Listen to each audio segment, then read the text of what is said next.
Hey everyone, this is a piece called The Trotskyist School of Falsification. It's by Iain McKay.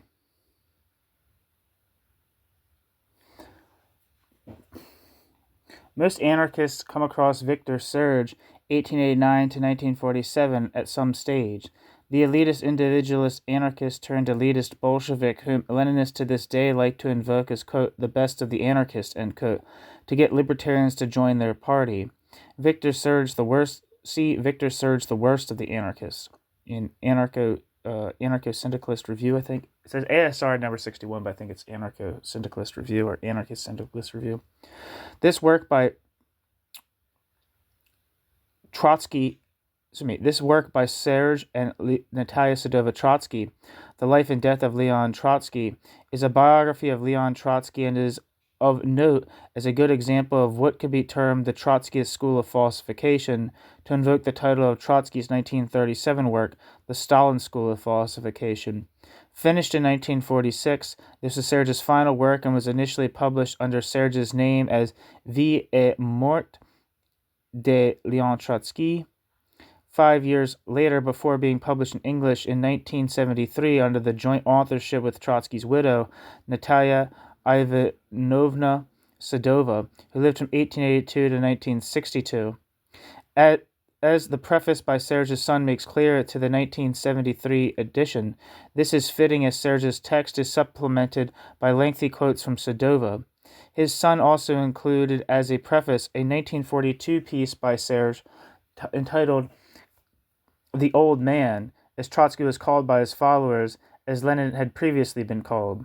This edition adds a, quote, foreword and, quote, afterword by Richard Grieman, alongside two more Serge pieces in memory of Leon Trotsky and an unpublished manuscript on Trotsky's Their Morals and Ours.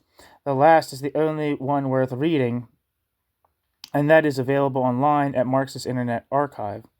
While Serge has something of a reputation in Leninist circles as being a critical Marxist with useful insights on the failures of Bolshevism, Orthodox Trotskyists are less keen on him for exactly the same reasons, This work, as in the bulk of his writings, bar his self-serving Memoirs of a Revolutionary, is an uncritical account of Trotsky and Trotsky's politics, so why bother to review it? Simply because it repeats positions which are all too common within Leninist circles to this day, positions with little evidence to support them and much to refute them. This would help modern-day radicals to understand the failures of Bolshevism and learn from, rather than repeat, history. Sadly, we cannot expect Grieman to do this. The closest this work has to an editor. Grieman proclaims in his, quote, foreword, that this book, quote, is an authentic historical document, end quote, which, although, quote, clearly written from a Marxist perspective, attempts to be rigorously objective, end quote, and, quote, remains the best initiation, to the revolutionary history of the 20th century, end quote, for it is an, quote, authentic, authoritative, accessible revolutionary classic, end quote. As will be shown, it is few of these things, as it is hardly objective and makes numerous claims which appear to suggest one thing, but which by omission actually mean their opposite.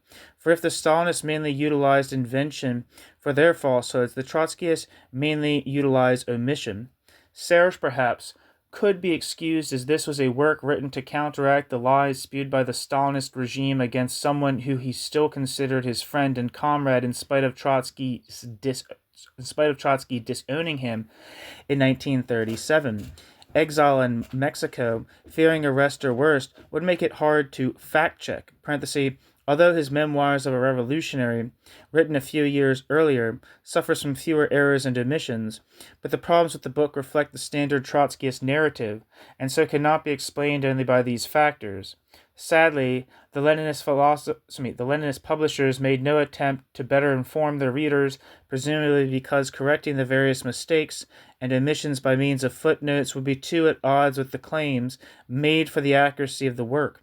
Indeed, this work reflects Serge's own criticism of Trotsky's writings made a few years previously. Quote, he proceeds from the idea of an ideal Bolshevik, with no flaws or faults, and whose history until 1923, that is, until the moment when Trotsky himself, realized that the regime, was suffering from an extremely serious illness, remained irreproachable and unassailable, end quote.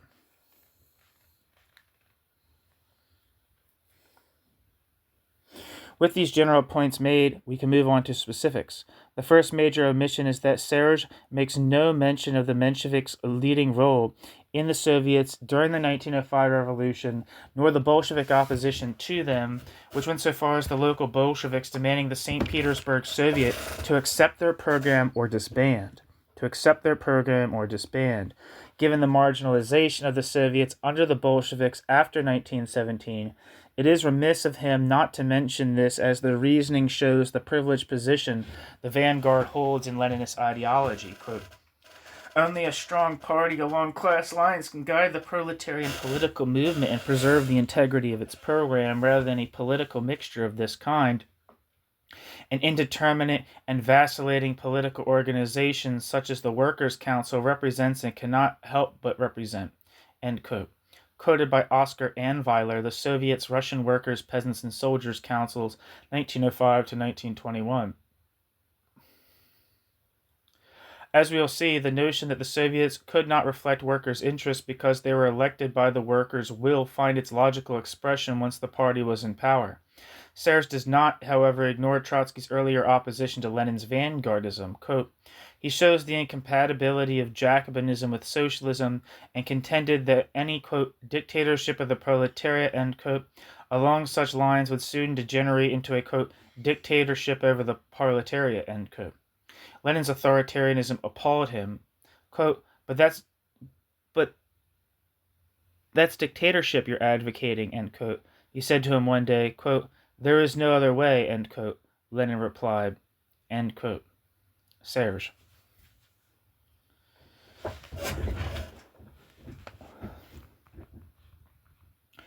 However, it would be hard to not mention it given how the Stalinists used it as a weapon in the 1920s.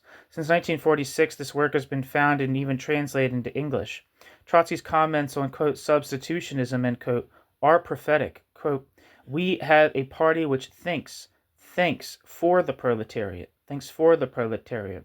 which substitutes the party's self politically for the proletariat, In the internal politics of the party, these methods lead, to the party organization, quote, substituting the party organization's self for the party, the central committee substituting the central committee's self for the party organization, and finally the dictator substituting the dictator's self for the central committee, end quote. Trotsky, our political tasks. Yet what is this but a repeat of the anarchist critique of Marxism, which noted that the so-called workers' state would empower the party and disempower the working masses, that the internally centralized Social Democratic Party and the trade union likewise marginalize their members and empowers their leaders and officials. As Serge himself notes as regards the October Revolution, quote, governmental power was to be concentrated in the hands of the Council of People's Commissars, responsible to the Congress of Soviets and its Central Executive Committee, end quote. Serge does not mention Lenin's state and revolution and its call to merge executive and legislative power in the hands of the Soviets, nor does he discuss the blatant violation of this promise by the immediate creation of an executive above the Soviets and how this meant their very obvious marginalization. Likewise, Serge fails to mention Trotsky's defense of ending army democracy in March 1918, which is so incredulous that it is worth quoting at length. Quote, I ask you, has the principle of election been introduced everywhere among you, in the trade unions or in the cooperatives? No. Do you elect your officials, bookkeepers, shop assistants, and cashiers? Do you elect those of your employees who have a strictly defined trade? No. You choose the administration of a trade union from among its most worthy and reliable activists, and to them you entrust the appointment of all the necessary employees and technical specialists. It should be the same in the army. Once we have established the Soviet regime, that is, a system under which the government is headed by persons who have been directly elected by the Soviets of workers, peasants, and soldiers' deputies, there can be no antagonism between the government and the mass of the workers. just as there is no antagonism between the administration of the Union and the General Assembly of its members, and therefore there cannot be any grounds for fearing the appointment of members of the commanding staff by the organs of the Soviet power. End quote. Trotsky, How the Revolution Armed, The Military Writings and Speeches of Leon Trotsky, published in 1979. Open any Trotskyist newspaper at any time, and in any country, and you will see it rail against Union officialdom and how it ignores and clashes with the membership. Likewise, the regime Trotsky played a key role in creating and ruling showed that there were obvious grounds for such fear. Yet Trotsky himself never drew the obvious conclusions, presumably because he eventually concluded, like Serge in 1919, that Lenin was right and embraced this substitution as an inevitable part of any revolution. This can be seen from Communism and Terrorism, which Serge fails to discuss in any meaningful manner, indeed distorts by incredulously suggesting that Trotsky's 1920 work was simply a reply to the leading pre-war Marxist Karl Kautsky, who had, quote, condemned the dictatorship of the proletariat and the Red Terror in the name of Marxism, end quote. It was far more than that. It was a full-blown defense of every Bolshevik policy, including party dictatorship, one-man management, and the militarization of labor.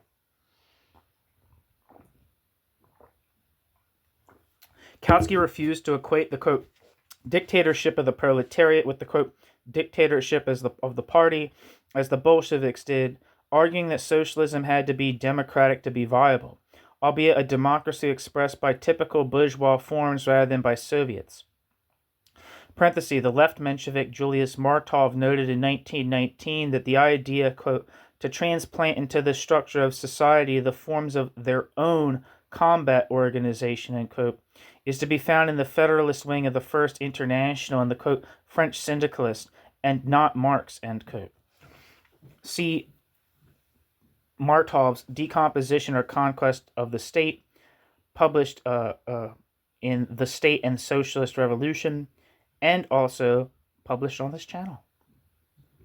Serge does not think it useful or wise to quote Trotsky on this, and so presents a completely distorted account of the debate and the reality of the Bolshevik regime.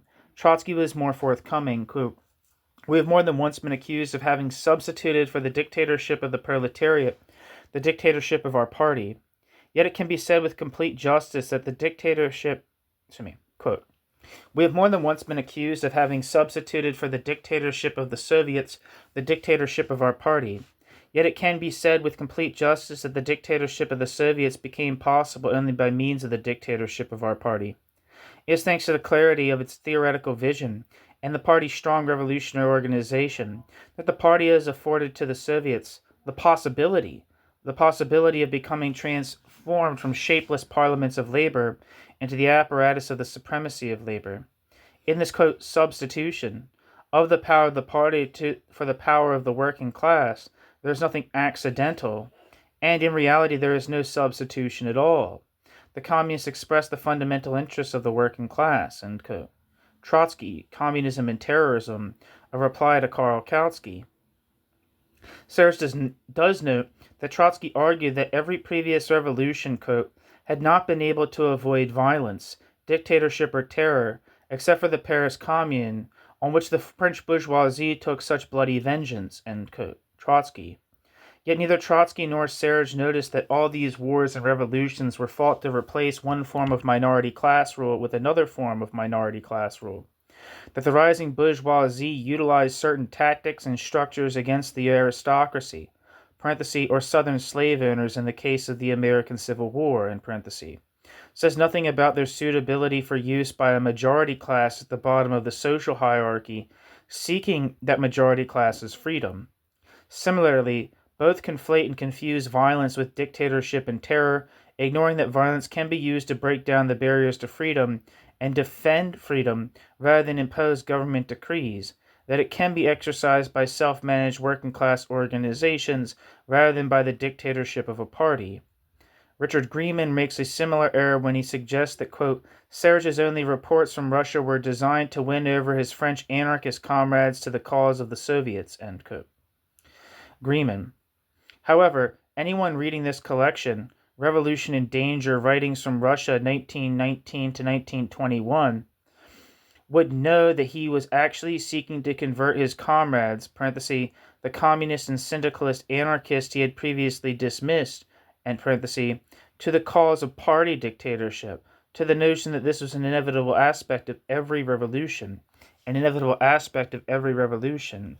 In other words, to win over anarchists to the objective necessity of transforming the Soviets from independent working-class bodies to fig leaves of party rule. Given this, it is strange to see Serge proclaim that at the start of 1920, with the apparent end of the Civil War, quote, Soviet democracy was about to be born, end quote, but was not because of the Russo-Polish War. No evidence is presented to support this assertion, and a lot has to be ignored, such as Lenin's public proclamation on the 31st of July 1919, quote, yes, it is a dictatorship of one party, exclamation point.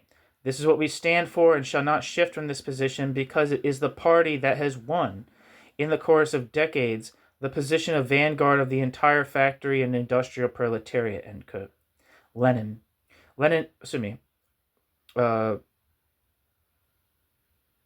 Serge also has to ignore his own lament in the 1930s that, quote, the degeneration of Bolshevism, end quote, was apparent before this, quote, since at the start of 1919, I was horrified to read an article by Zinoviev, on the monopoly of the party in power, end quote.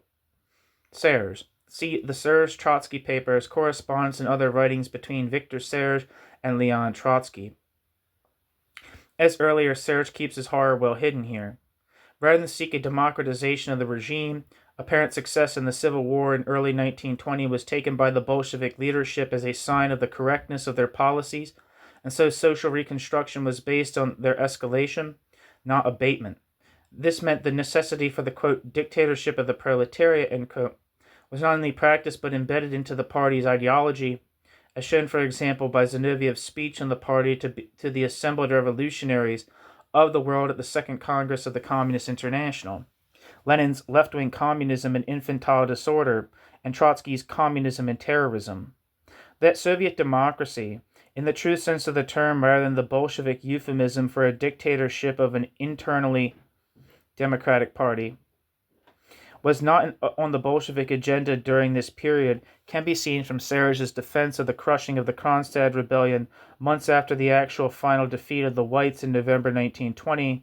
The usual Leninist claims are repeated, such as Kronstadt's, quote, citizens have been scattered all over the country, ... The old leaders were not among those who had remained behind, end quote. Without any note by the editor that most of the sailors leading the revolt had been in the Navy since at least 1917. See Israel Getzler's Kronstadt, 1917 to 1921, The Fate of the Soviet Democracy. I have some pieces by Israel Getzler on this channel, or at least one. We also see the revolt denounced because, quote, former officers volunteered their services, end quote. While Trotsky is praised for seeking their services when forming the Red Army and Navy, as, quote, he believed that a great many ex-officers would serve their country honestly and well, end quote, opposing the, quote, military opposition, end quote, on this. Indeed, the ex-general whom the Bolsheviks had proclaimed directed the revolt, Kozlovsky, had been placed in the fortress as a military specialist by Trotsky. Serge also fails to note these services were rejected by the rebels.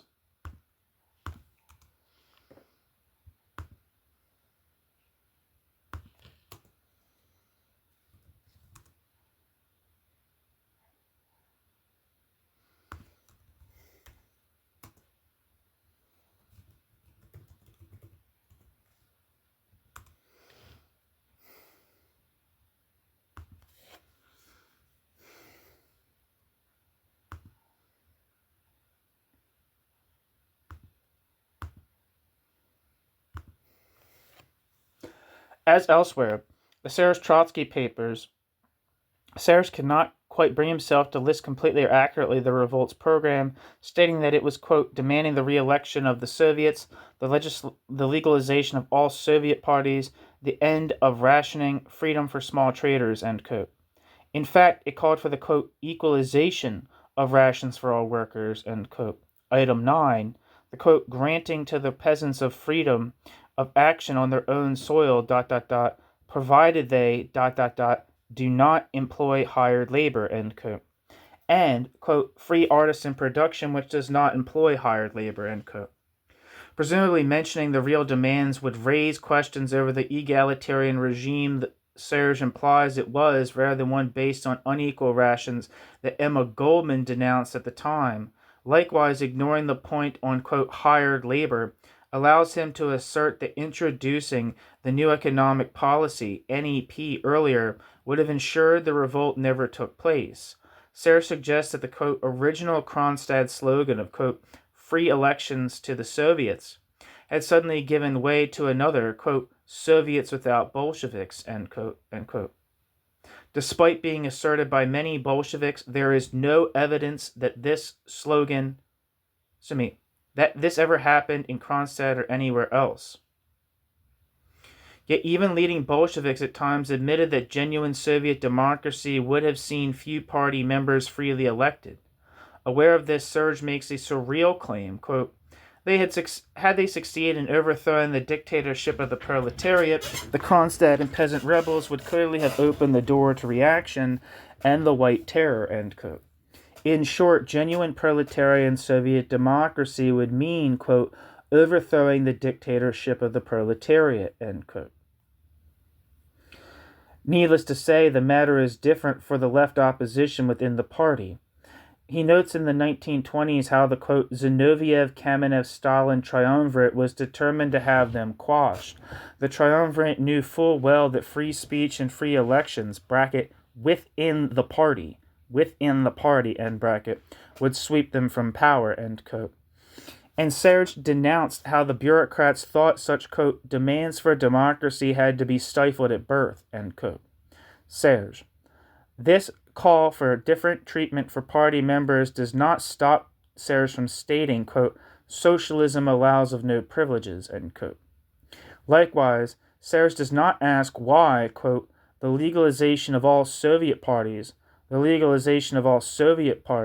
quote, in 1921 would have opened the door to the counter-revolution, but Trotsky's apparently similar call in 1936, when the revolution betrayed was completed, would not.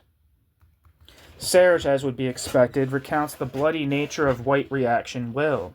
However, while recounting the barbarism of the whites is a common tactic of those seeking to defend the Bolsheviks, it is besides the point as any revolution would face the possibility of reaction.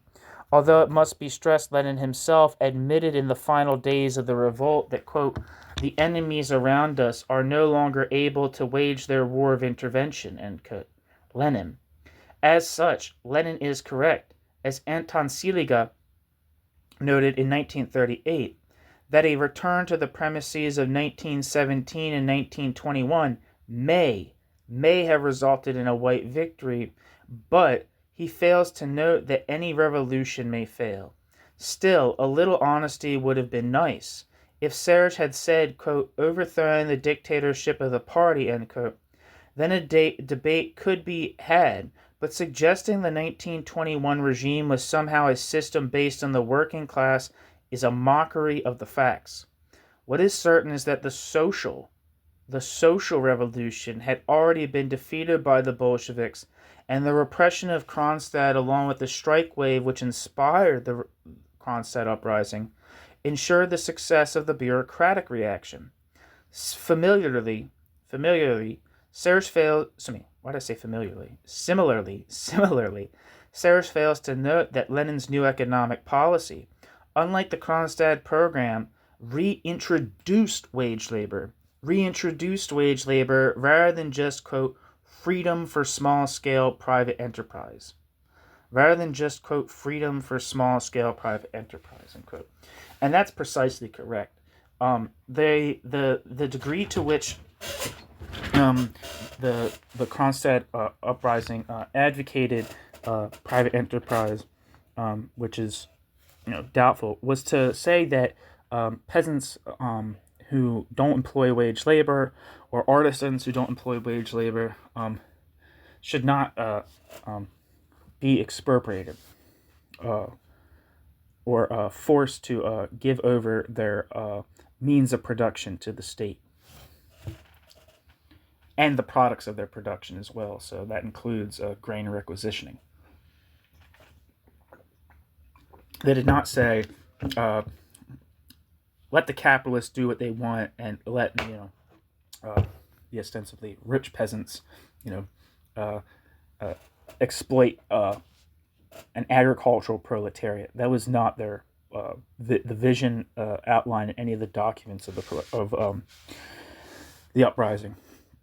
Anyway, even if we ignore the political demands of the rebellion and focus on the rebellion's far fewer economic ones, Lenin's U-turn of early 1921 in face of the strike waves and rural rebellion would not have met Kronstadt's demands, as Lenin's U-turn of early 1921 reintroduced private capitalism rather than giving freedom to workers, artisans, and peasant farmers to decide what to produce and to sell the product of their own, rather than others' labor.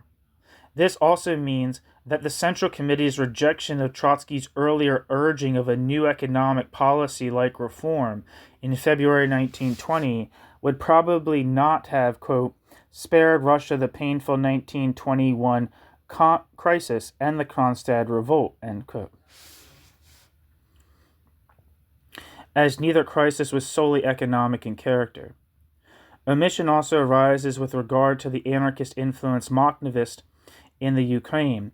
Serge writes that, quote, the pact, bracket, between them and the Bolsheviks, end bracket, was not loyally observed, for the two sides detested each other, end quote. Serge. True, but the Makhnovists were not the ones to break the pact, nor the Makhnovists ever likely to, given the balance of forces. Indeed, Serge, a few years earlier, admitted the truth that, quote, no sooner had this joint victory, bracket, against the whites, end bracket, been won, end quote, the Makhnovists were, quote, betrayed, arrested, and shot, end quote, when the, quote, Bolshevik authorities, tore up the pledges they themselves had given, end quote. Memoirs of a Revolutionary. The simple fact is that the Bolshevik dictatorship could not tolerate a free socialist Soviet regime in its territory, as it would be too much of a good example.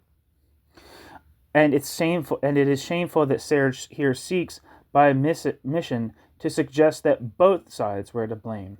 The Makhnovists and the Kronstadt rebels, unlike the Bolsheviks, recognized that genuine socialism meant workers' management of production, and explicitly rejected wage labor in its agrarian and, quote, Soviet, parenthesis, i.e. the state as boss, and parenthesis, guises. This raises an important point. Serge, like Trotsky, makes no mention of working-class economic power at the point of production. There is a single passing comment on what should be a critical issue to any socialist, noting that in 1917, the Bolsheviks, quote, confined themselves to establishing workers' control and not workers' ownership, or production in the banks, end quote. Yet the Russian word control, with a K, is much closer to quote, supervision than, quote, command, or, quote, control, which places Serge's reference to, quote, ownership into context. Yes, indeed, one of the first acts of the Bolshevik government was to legislate for workers' supervision of their bosses, but the Bolsheviks then systematically worked to stop this developing into workers' control of production itself. See Marty Sprinton's book, The Bolsheviks and Workers' Control, 1917 to 1921, The State and Counter-Revolution, published on this channel. See also Brinton's For Workers' Power, The Selected Writings of Marty Sprinton. Most of the texts from that book are also on this channel. Even this limited reform was replaced in a few months by, quote, obedience, and unquestioning obedience at that, during work to the one-man decisions of Soviet directors, of the dictators elected or appointed by Soviet institutions, vested with dictatorial powers, end quote. As Trotsky put it in 1920, quote, it would be quote, it would consequently be a most crying error to confuse the question as to the supremacy of the proletariat with the question of boards of workers at the head of factories. The dictatorship of the proletariat is expressed in the abolition of private property and the means of production, in the supremacy over the whole Soviet mechanism of the collective will of the workers, i.e. the party, and not at all in the form in which individual economic enterprises are administered, I consider if the Civil War had not plundered our economic organs of all that was strongest, most independent, most endowed with initiative, we should undoubtedly have entered the path of one-man management in the sphere of economic administration much sooner and much less painfully. End quote. Trotsky, Terrorism and Communism and Terrorism. Both seemed oblivious that capitalist social relations had been imposed by the state bureaucracy, state capitalism, Serge likewise confuses, quote, total socialization and the, quote, decree, which, nationalized all major industries, end quote. Again, failing to note that nationalization was the means used to end the workers' management anarchists had long argued was required for genuine socialization. The sole reference to the social relations within production was made in relation to the left communists of early 1918, and it should be noted that these, like other Bolsheviks, defended the dominant role of the party, which took precedence over the Soviet democracy they appeared to champion, and socialization as centralized planning, and socialism as centralized planning, which completely undermined the workers' control they appeared to champion.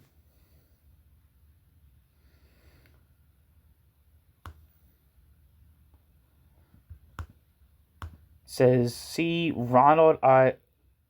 Kowalski, The Bolshevik Party in Conflict, The Left Communist Opposition of 1918. Never heard of this book.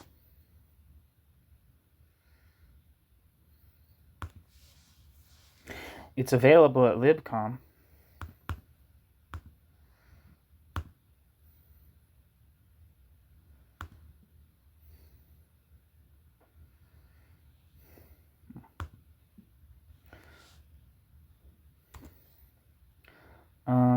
Let's see if there's any description of the book.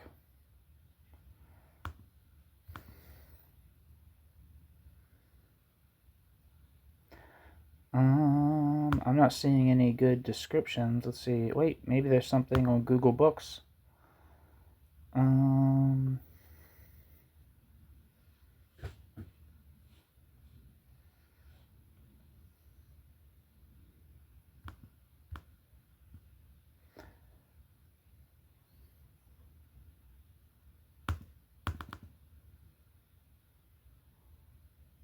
Oh, it's annoying. I can't close this.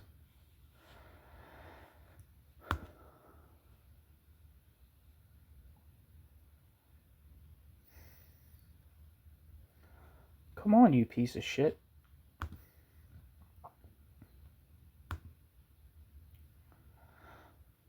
Alright, I can't get a description of that book because Google Books is poorly designed. Anyway, in short, they would have produced a bureaucratic state capitalism similar to what they had correctly warned Lenin and Trotsky did create. Nikolai Bukharin, who was a leading left communist before returning to orthodoxy later in 1918, showed in 1914 the roots of the Bolshevik indifference to workers' economic power at the point of production. Quote, why will no one, quote, venture to maintain, end quote, that profit ceases to exist merely because capitalists are addicted to charitable donations? The reason obviously is that such cases are isolated, have no influence at all in the general structure of social economic life. They do not destroy the class nature of profit. They do not destroy the category of income appropriated by the class as a result of the class's monopoly of the means of production. No doubt the case would be different if the capitalists as a class should renounce their profits and expend them in works of public interest. In this entirely impossible case, the category of profits would disappear, and the economic structure of society would assume a different aspect from that of a capitalist society. The monopolization of the means of production would entirely lose its meaning from the point of view of the private employer, and capitalists as such would cease to exist. End quote. Bukharin, Economic Theory of the Leisure Class.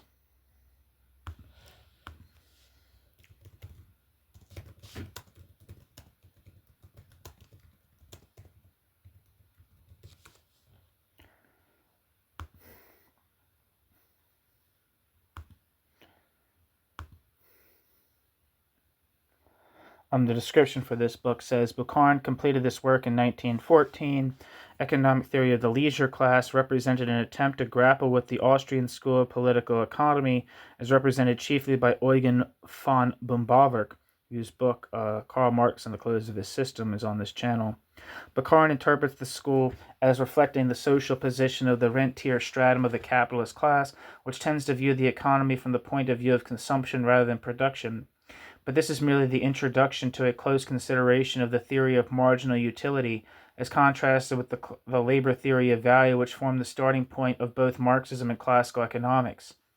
Nikolai Bukharin's discussion, therefore, while it does not deal with the many changes and refinements of neoclassical economics, does contrast in polemical form Marxism with the fundamental premises of modern academic economics. Bukharin's discussion of, quote, subjective and, quote, objective value definitions in particular will help clarify for many the essential differences that distinguish Marxist political economy from other schools.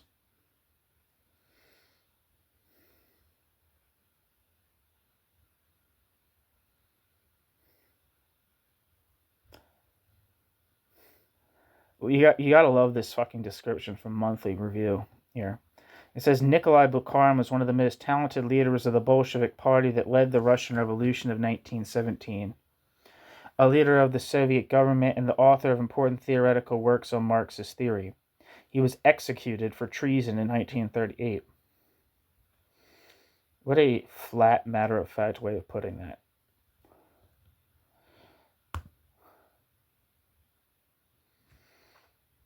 As opposed to saying he was murdered by Stalin on bullshit charges.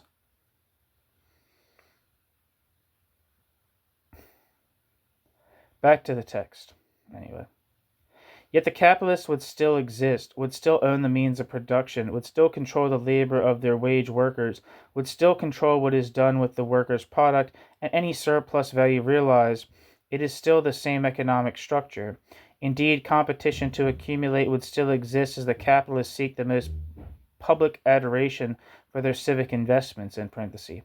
They decide to spend the profits extracted from the workers in, quote, works of public interest, end quote, after suitable deductions to keep body and soul together, of course, does not change the mode of production. That Bukharin could suggest otherwise shows the confusion in Marxist ranks on the nature of both capitalism and socialism. Replace the capitalists with state-appointed managers, and we have an idealized vision of the Bolshevik regime and the one sought by Trotsky and repeated uncritically by Victor Serge. Still, at least Bukharin saw the danger for a period, even if his vision of socialism at this time would not have eliminated them. Trotsky did not ever reach this level of awareness, even temporarily. Thus we see the 1927 opposition platform simply repeat Bolshevik orthodoxies, asserting that the, quote, appropriation of surplus value by a workers' state is not, of course, exploitation, end quote, while also acknowledging that, quote, we have a workers' state with bureaucratic distortions, end quote, and a, quote, swollen and privileged administrative apparatus devours a very considerable part of our surplus value, end quote, as well as that, quote, all the data testify that the growth of wages is lagging behind the growth of the productivity of labor, end quote. See the challenge of the, quote, left opposition, 1926 to 1927, published with Pathfinder, 1980. As a Marxist, Trotsky was meant to know that production and distribution formed a whole, and so if there were, quote, bourgeois norms in distribution, then these bourgeois norms in distribution was because of the bourgeois nature of production. This means that appropriation of surplus value by a party dictatorship is exploitation of workers and expressed by the existence of a privileged apparatus. The Leninist poverty-stricken vision of socialism explains why such obvious, parenthesis, at least to non-Leninists, and parenthesis, conclusions could not be drawn by Trotsky, parenthesis, that, and Trotsky's own position in the regime, in parenthesis, as well as such ridiculous comments such as that under Stalinism, quote, so long as the forms of property that have been created by the October Revolution are not overthrown, the proletariat remains the ruling class, end quote. Trotsky. See the writings of Leon Trotsky, 1933 to 34.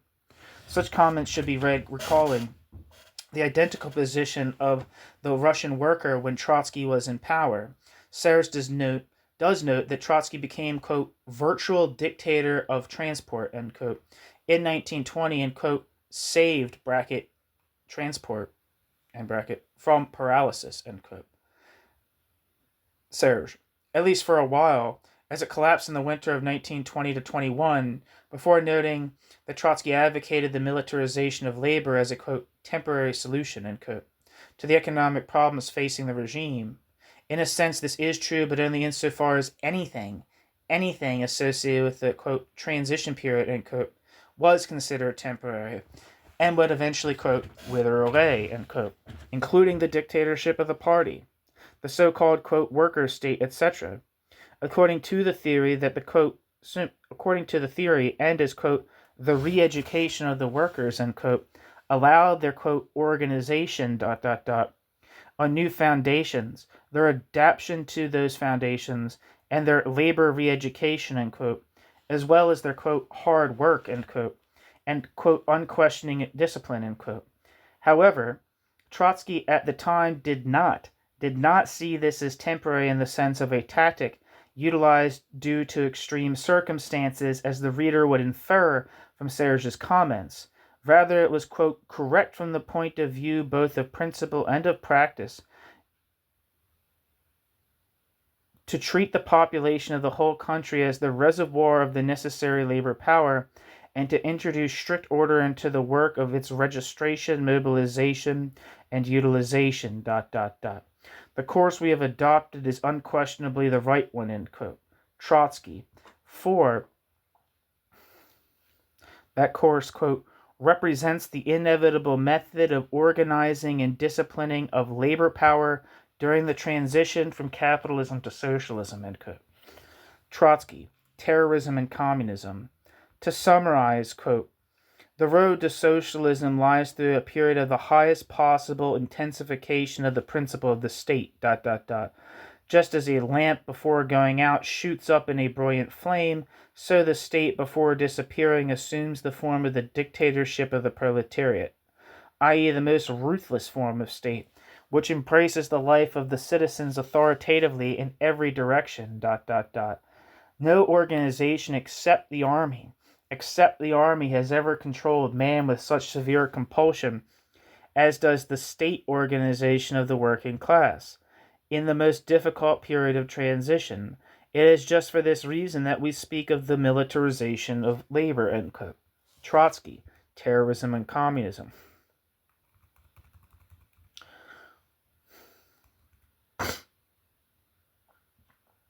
Why principle? Perhaps because Marx and Engels had demanded, quote, establishment of industrial armies, especially for agriculture, end quote, in the Communist Manifesto, along with calls to, quote, centralize all instruments of production in the hands of the state, end quote. Still, there was no need to worry, quote, the worker does not merely bargain with the Soviet state. No, he is subordinated to the Soviet state, under the Soviet state's orders in every direction, for the Soviet state is the worker's state, end quote. Trotsky. Yet Trotsky had, as noted above, already admitted that the regime was a party dictatorship, and did not ponder whether the vast and powerful state machine this would require could be controlled by it. Events showed the anarchist predictions that such a bureaucracy would develop its own class interests was correct. All this explains Trotsky's repeated calls for a, quote, new political revolution, end quote, against Stalin in the 1930s. Trotsky considered the economic foundations of the regime, quote, socialist, in spite of it lacking even the most limited forms of workers' control of production. This is unsurprising, for it lacked this when he was at the helm. Similarly, it takes an impressive grasp of dialectics to proclaim a regime in which the proletarians were shot for going on strike was in fact one ruled by the proletariat. But then he said the same thing when his Red Army was doing the shooting. The account of the opposition years of the 1920s also leaves much to be desired. Serge does not mention that Trotsky's main concern at that time was the right wing of the party, associated with Bukharin, who, leaving his left communist days well behind, had embraced the new economic policy, Trotsky feared it would bolster the peasantry, which in turn would lead to a capitalist restoration, and considered the possibility of working with Stalin in 1928 to stop this. For some reason, Serge does not quote these words of Trotsky. Quote, with Stalin against Bukharin? Yes. With Bukharin against Stalin? Never. End quote. Bracket, quoted by Stephen F. Cohen, Bukharin and the Bolshevik Revolution, A Political Biography, 1888 to 1938. Stalin was considered the center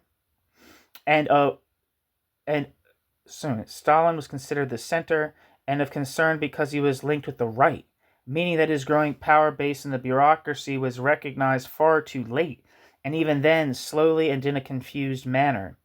This explains why, when Stalin moved against the quote kulaks and implemented the opposition's economic policies of planning and industrialization he had previously dismissed, most of it sought reconciliation with the regime. While it is to Trotsky's and Serge's credit that they did not, this bravery should not blind us to their actual politics.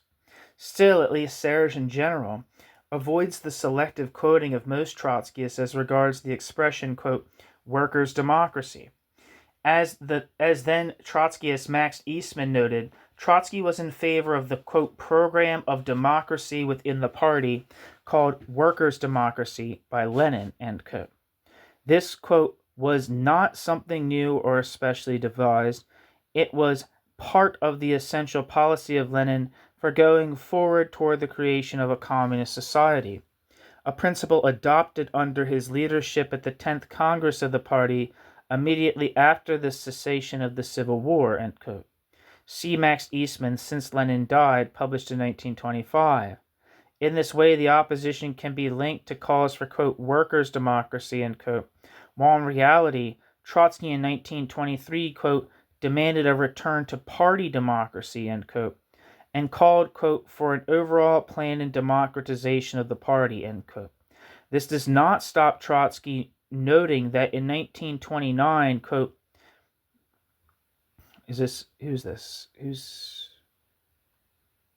hold on. I don't know who this quote is from. Is it from Serge? I guess it's from Serge. In this way, the opposition can be linked to calls for, quote, workers' democracy, end quote, while in reality, Trotsky in 1923 demanded a return to party democracy, end quote, and called for, quote, an overall plan and the democratization of the party, end quote. This does not stop him noting that in 1929, quote, members of the opposition, expressed support for the new line, bracket, on planning and industrialization, end bracket, adding a rider about the need for workers' democracy, end quote.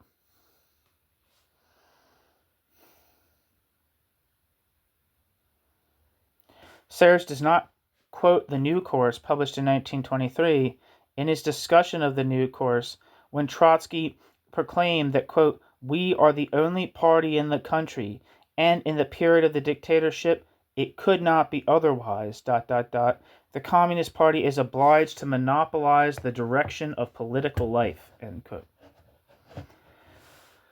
Nor is it mentioned that the opposition's 1927 platform bemoaned that the, quote, growing replacement of the party by its own apparatus is promoted by a quote, theory of Stalin's, which denies the Leninist principle, inviolable for every Bolshevik, that the dictatorship of the proletariat is and can be realized only through the dictatorship of the party, end quote.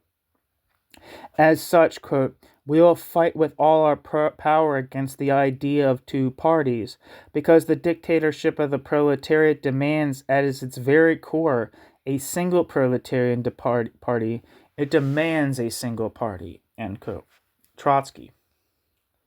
See the book, The Challenge of the, quote, Left Opposition, 1926 to 1927. Serge, however, summarizes the matter thusly, quote, Radovsky complained about the indifference of the masses about the formation of a new privileged social class.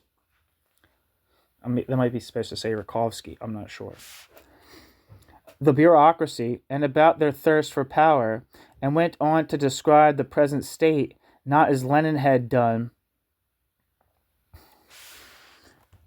as a, quote, worker state, with bureaucratic distortions, end quote, but as a bureaucratic state with working class remains, end quote. The opposition accordingly called for, quote, Soviet reform, end quote, and a return to revolutionary measures. The opposition believed that Soviet institutions could be gradually freed from the bureaucratic stranglehold by a return to the secret ballot, first of all within the party, then in the trade unions, and finally in the Soviets. This ensuring that the leadership of all three was elected by a truly democratic poll, end quote. Yet the opposition never referred to the bureaucracy as a class, and Trotsky never went beyond calling the regime a, quote, degenerated worker state, end quote.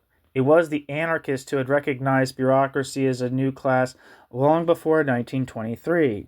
Likewise, Serge fails to mention that the opposition position was that in the unions and Soviets, workers could freely vote for ...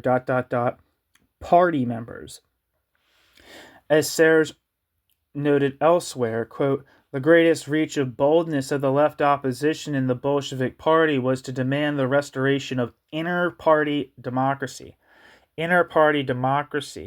and it never dared dispute the theory of single-party government, end quote.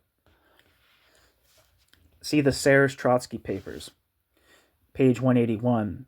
It is a shame that Serge could make it completely and consistently clear that what the opposition stood for, and instead make comments like, quote, Trotsky, had been calling for the democratization of the regime ever since 1923, end quote, which, if quoted in isolation, is misleading. Neither Serge nor Grieman note that this perspective was not limited to, quote, backward Russia. The first issue of the official American Trotskyist journal made its position clear in Max Shachtman's Dictatorship of Party or Proletariat, remarks on a conception of the American Workers' Party, ... and others, end quote, published in New International, July 1934, which refutes the notion that the dictatorship of the party was an alien concept brought into Bolshevism by Stalin. Shachtman did so by, quote, quotations from Lenin, Trotsky, and others so as to establish ... the dictatorship of the party is Leninist, end quote, rather than, quote, a Stalinist innovation, end quote.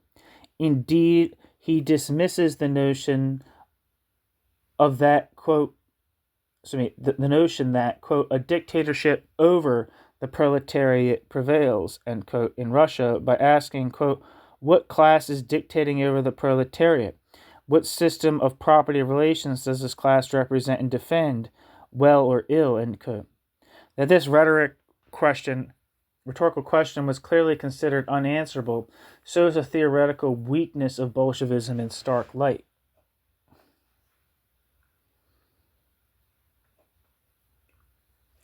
Just as ideological positions, which today's Trotskyists proclaim as arising from Russia's, quote, backward position, became embedded in Trotskyist ideology and practice in the industrial nations, so developments in the, quote, advanced nations belied the Trotskyist analysis of Stalinism. The Russian opposition argued that, quote, the bureaucratic machine made up of thousands of officials was tending to substitute itself for the party, end quote. And Serge uncritically repeats the assertion that, quote, bureaucracy grew out of poverty and backwardness, and the revolution would cure these ills by increasing production and the revival of democracy within the party, end quote. Yet this was the fate of every Marxist party and trade union, as Serge admitted by noting, quote, we need only recall the history of the German social democratic movement, which so great and brave in Bebel's time had become ossified and corrupted by a conservative tradition determined to stifle the German social democratic movement's revolutionary will, end quote. Serge. Likewise, Serge with Trotsky was well aware that bureaucracies exist in advanced nations, parenthesis, as shown by Trotsky's use of the term Bonapartism, itself a reference to the bureaucracy in France in the 1800s and 1850s, and parenthesis, as well as within the Marxist labor movement. Given this, its roots had had to be wider than just the relative backwardness of Russia, and surely flowed from the ideological prejudices of Leninism and organization forms they favored, centralized and hierarchical, for, quote, the organizational principle of revolutionary social democracy, end quote, is to, quote, proceed from the top downward, end quote.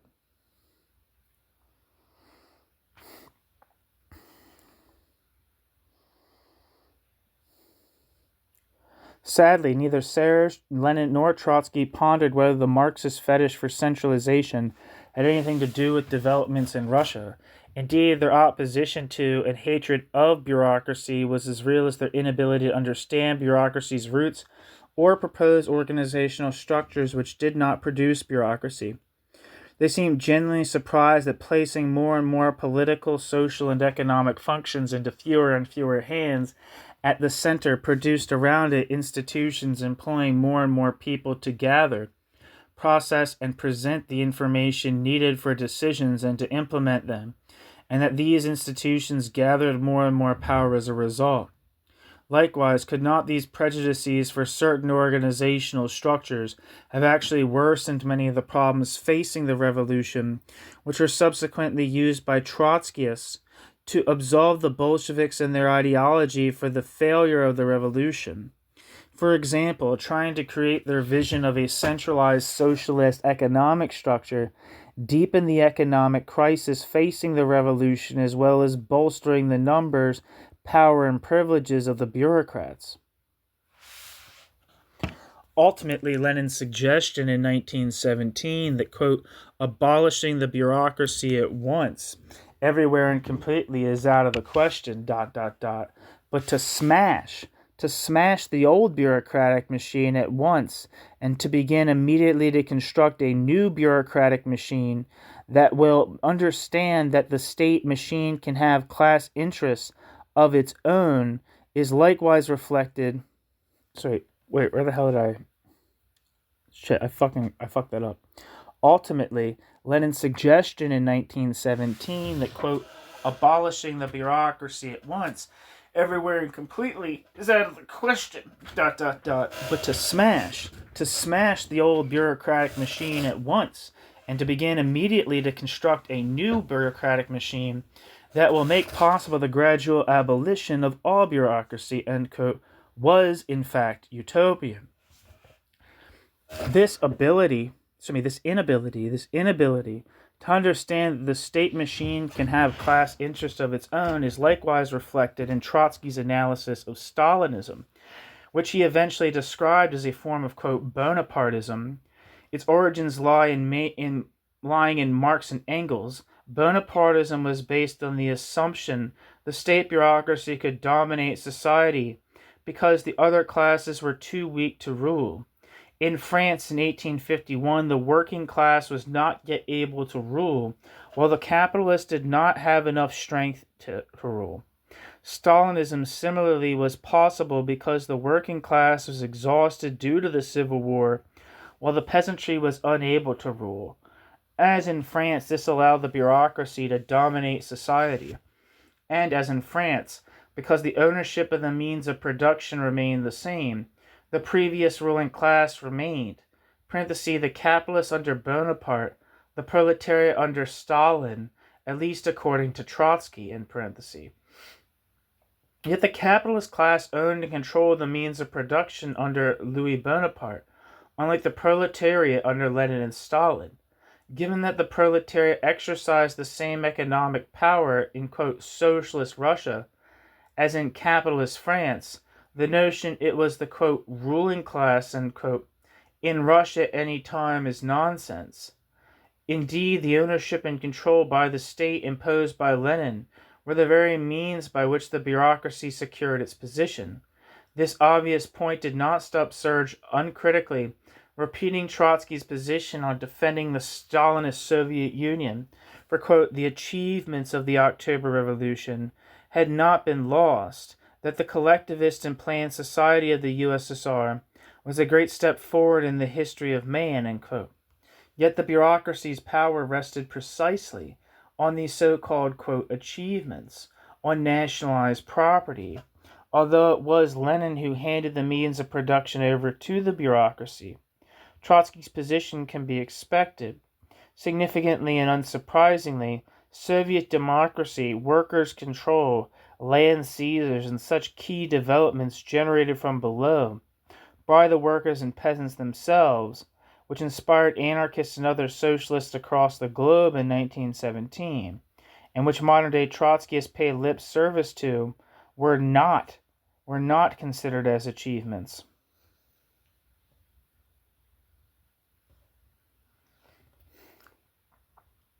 Yes, as Richard Grieman. It just says Grieman, but it was Richard Grieman before, right? Maybe I'm wrong. If it is Richard Grieman, my memory skills are beautiful. Yes, as Grieman notes, quote, Serge in fact defended Marxism against Marxism's opponents, end quote. That is the root cause of the book's flaws, and why his contrast of, quote, libertarian Serge, end quote, and the, quote, authoritarian Trotsky, end quote, is false. Surely if Serge were a libertarian, party dictatorship and one-man management should have raised some concerns. Not so, for the party would be made up of men without, quote, personal ambition, end quote, and, quote, devoted to the higher, that is, the international interests of the working class, end quote. How naive. As if power did not corrupt even the best. So Bolshevik orthodoxy from at least early 1919 was for a regime in which there is democracy within the party, but not within the wider society. Does this not recall Lenin's complaint that, quote, freedom in capitalist society always remains about the same as it was in the ancient Greek republics? Freedom for the slave owners, end quote. Does replacing slave owners, parenthesis, or the propertied class, in parenthesis, with party members make a fundamental difference? Does, quote, freedom for the party members, end quote, mean much for the majority subject to their rule? Would this elite be unique in being and remaining benevolent? I feel like I fucked that up. Would this elite be unique in being and remaining benevolent?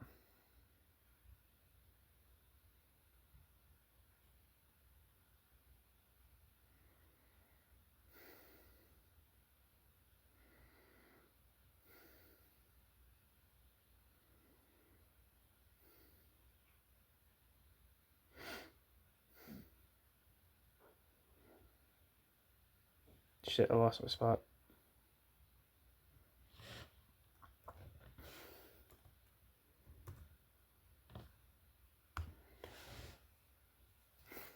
We need to not deal with speculation as we know the answer. This regime did exist after mid-1918, parenthesis, indeed, becoming party orthodoxy by 1919, in parenthesis, and it soon degenerated. Serge admits that by 1921 the party was, quote, swollen by the influx of adventurers, and of reckless and unstable elements. The abuses, the excesses, even the crimes committed at the time were due much more to them than to the militants, and it was against them that the first great party purge was directed, end quote. This meant that, quote, for a time it, end quote, was, quote, necessary to maintain the dictatorship of the Bolshevik old guard, end quote. But this failed, as shown by Trotsky's new course. Quote, the new generation which had grown up during the Civil War ought to be given a greater say, and the power of committees and their secretaries diminished.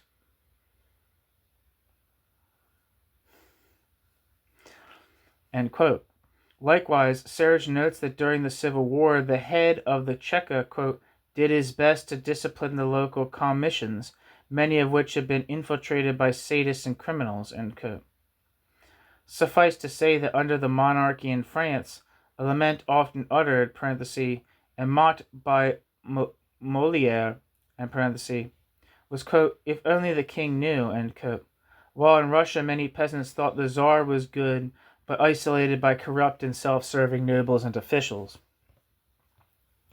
Also, let us note here how dissidents in Trotskyist parties today largely lament the bureaucracies that exist within them, while Trotsky acknowledged that the Bolshevik Party itself had a bureaucracy from the beginning, and which Lenin had to fight in 1917.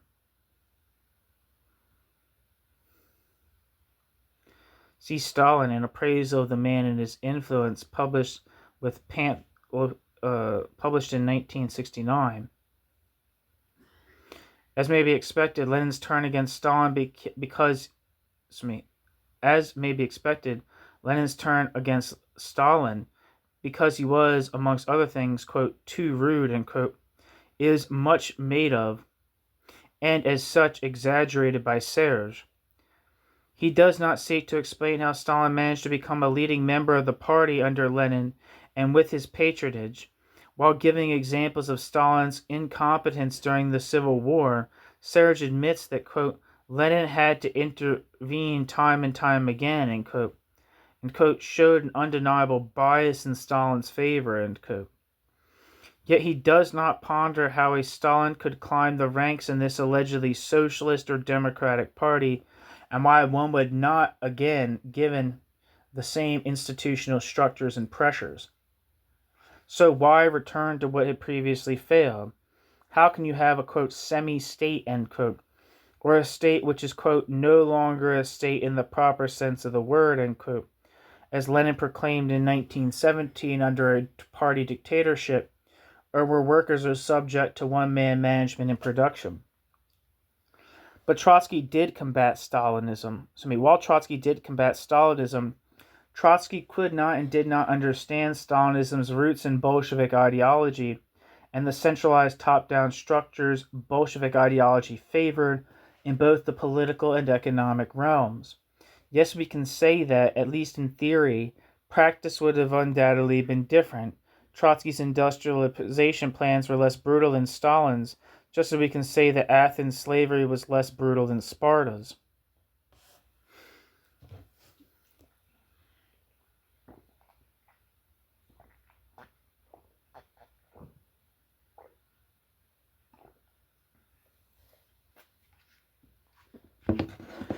As such, it is important to clearly describe the regime Trotsky was aiming for without using the various euphemisms used at the time and selectively quoted subsequently. It would be governed by the dictatorship of an internally democratic but centralized party.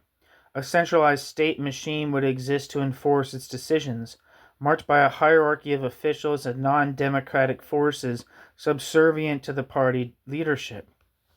Economically, one-man management would implement the decisions of the central planning body, while workers could elect whichever party member they preferred as trade union officials.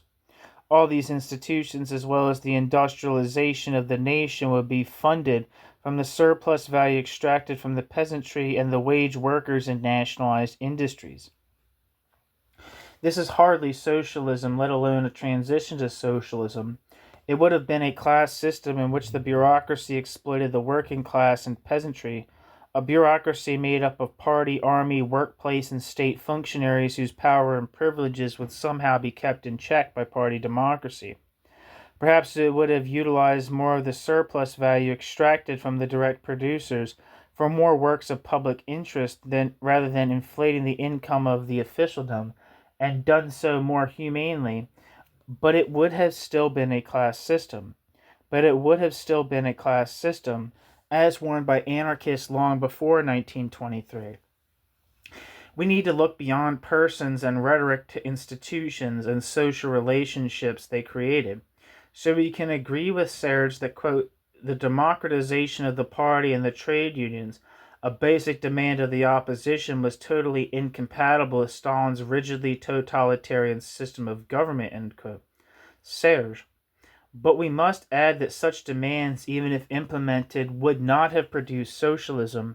No genuine socialist could take the notion of a benevolent dictatorship seriously, as the naivety it assumes flies in the face of any serious commitment to materialism or even common sense. Unsurprisingly, the institutional pressures overwhelmed reform attempts and purges directed towards the corrupt were also used against dissidents. One second.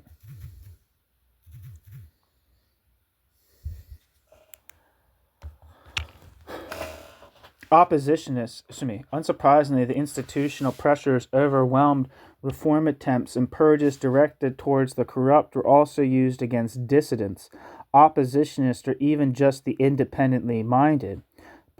Serge, in his unpublished manuscript, notes this inquisitional aspect of Bolshevism, quote, disdain of the psychological fact, disdain of the moral fact, which is also an objective reality of primary importance, contempt for different convictions, contempt of the man who thinks differently, end quote.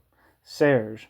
We should not be too surprised that such techniques were soon taken over by the corrupt themselves to secure their position, nor that the bureaucratic methods Lenin and Trotsky used to fight the excesses of bureaucracy would fail.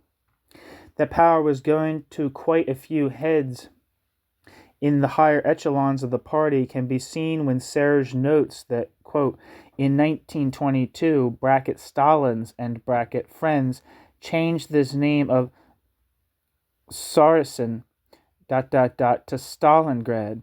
Other leading Bolsheviks expressed their astonishment, but did not bother to oppose this piece of self-aggrandizement, which, after all, was a matter of very minor importance, end quote. Serge. Sadly, the editor fails to note that the city was in fact renamed Stalingrad in April 1925, over 2 years after China had been renamed Trotsk in honor of Trotsky, February 1923 to August 1929, and 1 year after Yelisavetgrad was renamed Zinovyevsk after Zinoviev, 1924 to 1934. So, interestingly, Petrograd was renamed Leningrad only after Lenin's death, 5 days after, on the 26th of January 1924, So perhaps the lack of opposition was due to the general, quote, self-aggrandizement, end quote, of the other leading Bolsheviks. That Serge does not mention this is significant insofar as it shows how Stalin gets denounced for activities Trotsky pioneered. Thus, Trotsky's opposition to Stakhanovism in the revolution betrayed, namely that it, quote, divided the working class into the privileged and the hungry. Stakhanovism was the policy of, quote, divide and rule, end quote. Trotsky, the revolution betrayed, is mentioned, but not Trotsky's 1920 position that, quote, under socialist production, piecework, bonuses, etc., have as their problem to increase the volume of social product and consequently to raise the general well-being. Those workers who do more for the general interest than others receive the right to greater quantity of the social product than the lazy, the careless, and the disorganizers, ... When it rewards some, the labor state cannot but punish others, end quote. Trotsky, Communism and Terrorism. Similarly, with show trials of political enemies, Serge, for some reason, mentions Trotsky's key role in the Chasny trial in June 1918.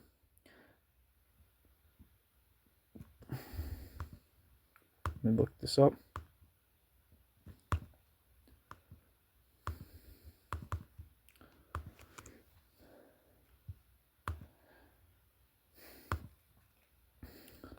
Which saw the naval officer shot for planning to overthrow the regime at some unspecified time in the future by utilizing the popularity he had gained saving the Baltic Fleet.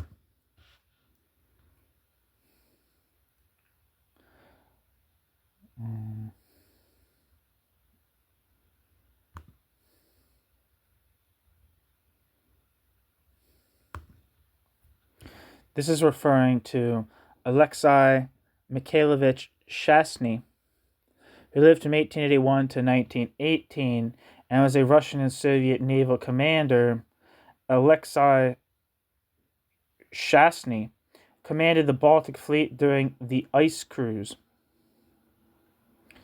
He was executed on the order of the Soviet judge M. Karklin in June 1918 on charges of organizing a dictatorship of the Baltic Fleet in separation from the Soviet Union.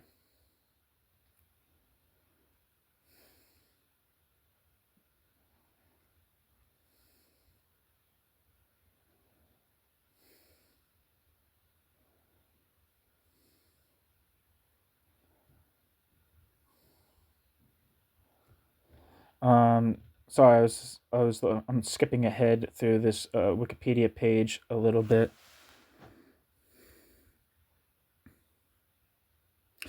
Fuck it, I'll read the whole thing. Shastny was born into a military family in Zhytomyr, Ukraine. Alexei Shastny's father, Mikhail Mikhailovich Shastny, was a major general of artillery in the Imperial Russian Army. Shastny was educated in Vladimir Kiev Cadet Corps, a military school, from 1892 to 1896. Alexei Shastny graduated second in his class from the Sea Cadet Corps in 1901 and completed the Mine Warfare Officers class in 1905. His initial service was aboard the battleship Sevastopol. Transferring to the cruiser Diana, he served during the Russo-Japanese War and was interned with his ship in Saigon.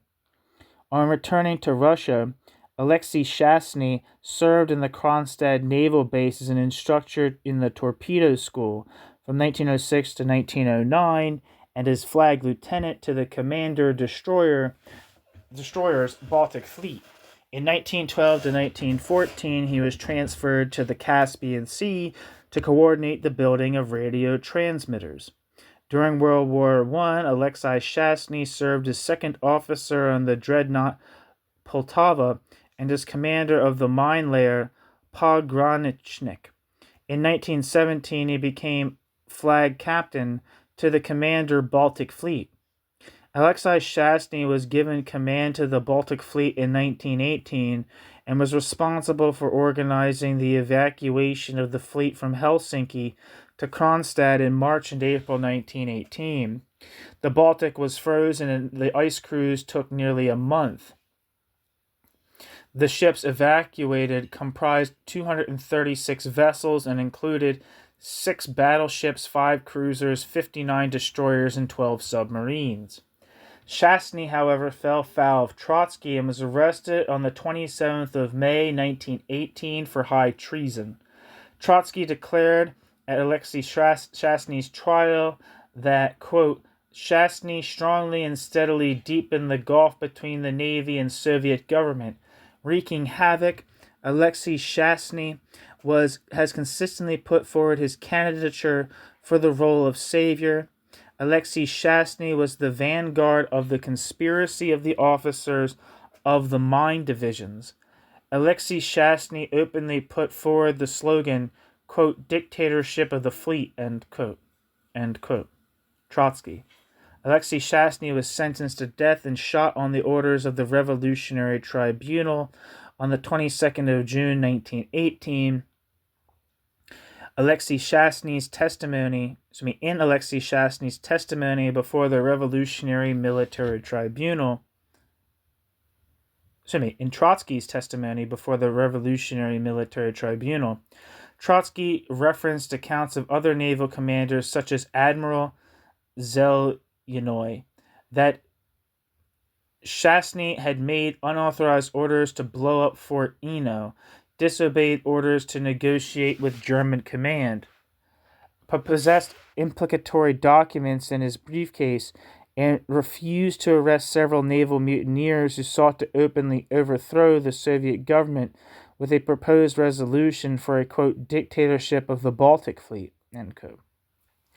According to Dmitry Fedotov-White, an officer in the Tsarist Navy in support of the White Army, Shastny had expressed anti-Bolshevik sentiments and had threatened in early 1918 that the Baltic Navy would bring the Soviet government to an end.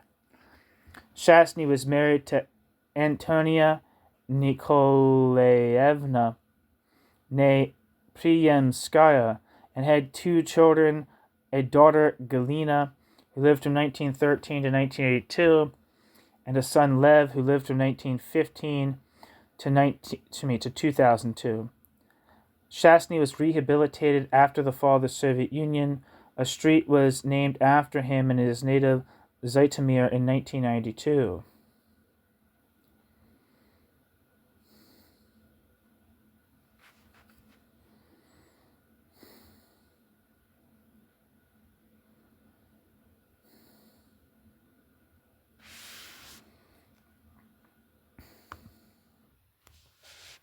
Back to the text.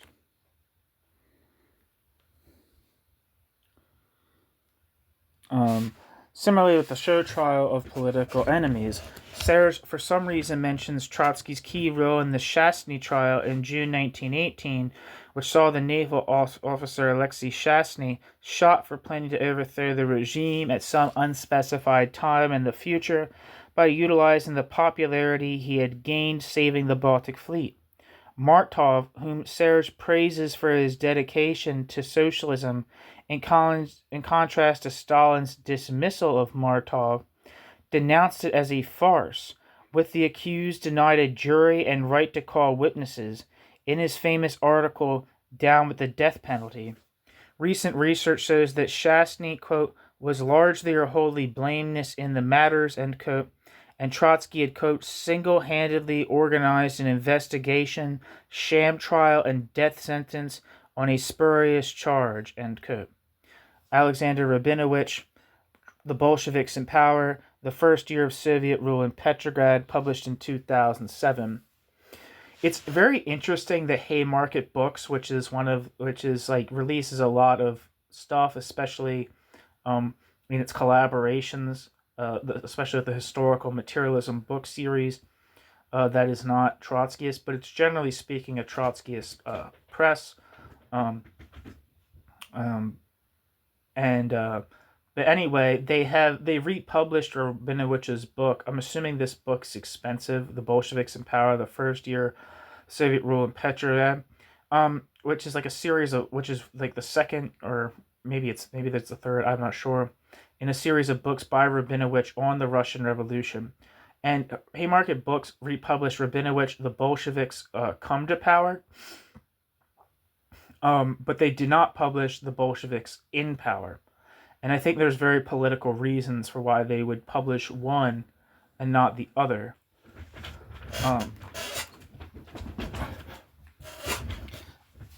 But that's just a side note for me.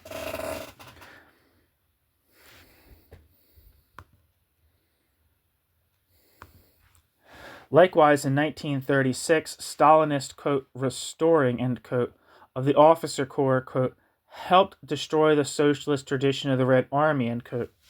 Yet Trotsky abolishing the armed forces committees and elected officers from above, quote, the principle of election is politically purposeless and technically inexpedient, and it has been in practice abolished by decree, end quote.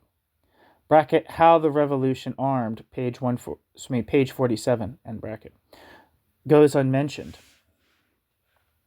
Instead, when discussing its formations, Serge favors platitudes about, quote, maintaining an egalitarian ethos and sense of comradeship, end quote, and, quote, discipline cemented by firm conviction, end quote.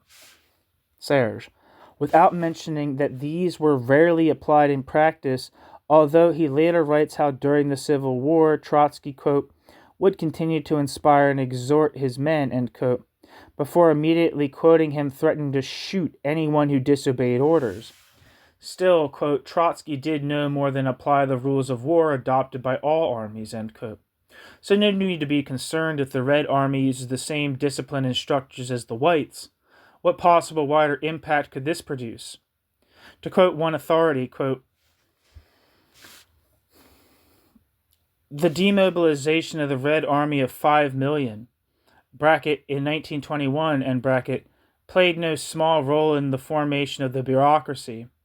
The victorious commanders assumed leading posts in the local Soviets, in economy, in education, and they persistently introduced everywhere that regime which had ensured success in the Civil War, end quote.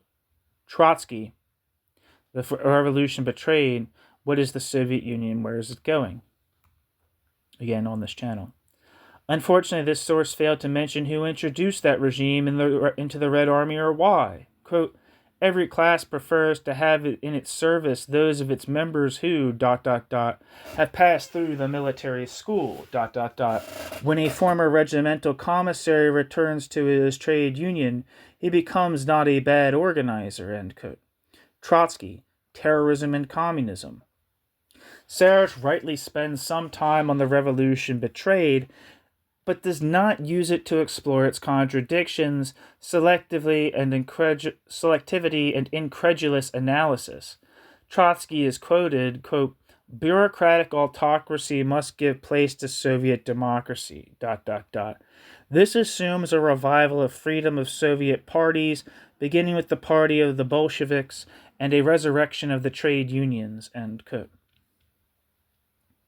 Neither Trotsky nor Serge explain why freedom for Soviet parties was essential in 1936, but counter-revolutionary in 1921, when the Kronstadt rebels had demanded it.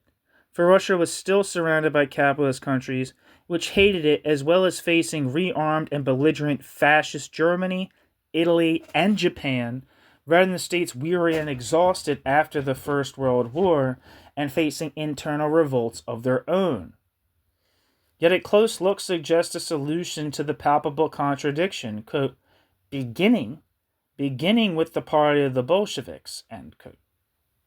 As we have seen, Trotsky, like every leading Bolshevik, had repeatedly asserted that party dictatorship was not only completely compatible with, quote, Soviet democracy, end quote, but that Soviet democracy required the party dictatorship.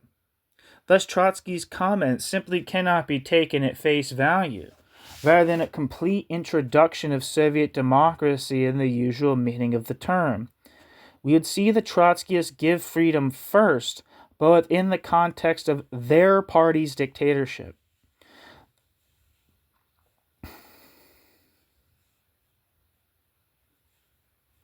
The Trotskyists would then decide which other parties counted as, quote, Soviet parties, end quote, with these later legalized before, eventually, the party dictatorship, like the state itself, quote, withered away, end quote. We do not have to look at the fate of the Mensheviks under Lenin, like that of the revolution itself, to see the flaws in such a position. That this is the likeliest interpretation can be seen by Trotsky's swift return to defending party dictatorship after the book was finished, proclaiming in 1937 that the, quote, revolutionary dictatorship of a proletarian party, ...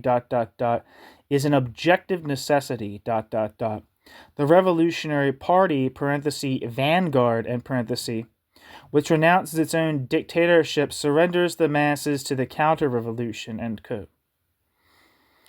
See the writings of Leon Trotsky, 1936-37. Thus, the call for, quote, Soviet democracy in the revolution betrayed does not exclude also having a party dictatorship.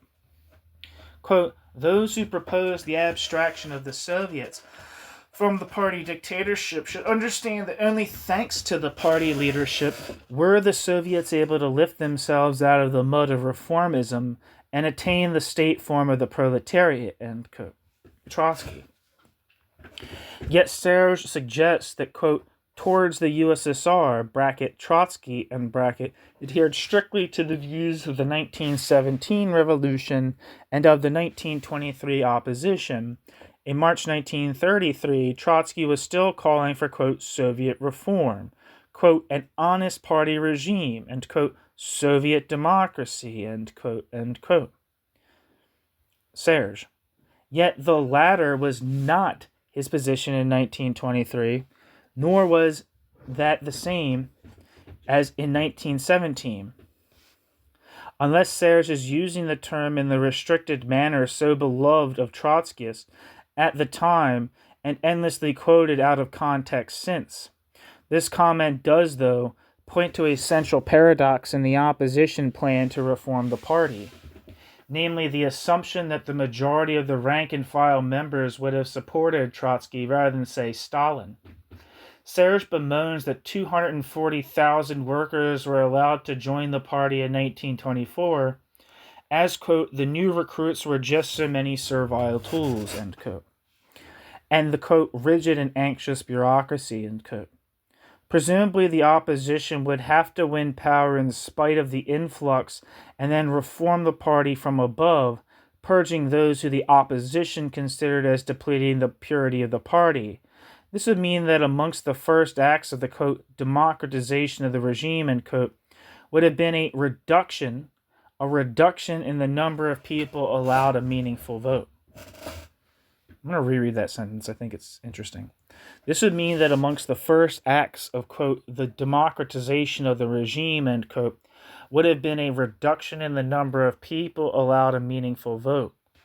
As noted, this book includes different pieces by Serge written earlier in the 1940s. This produces some interesting contradictions.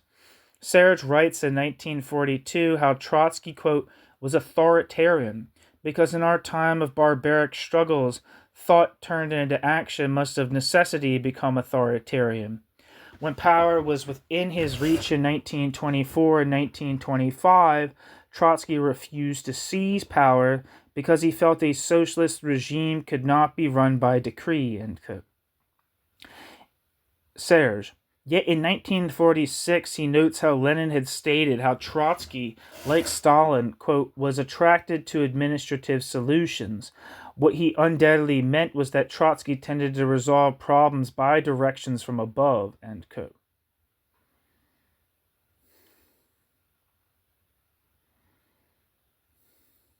Serge.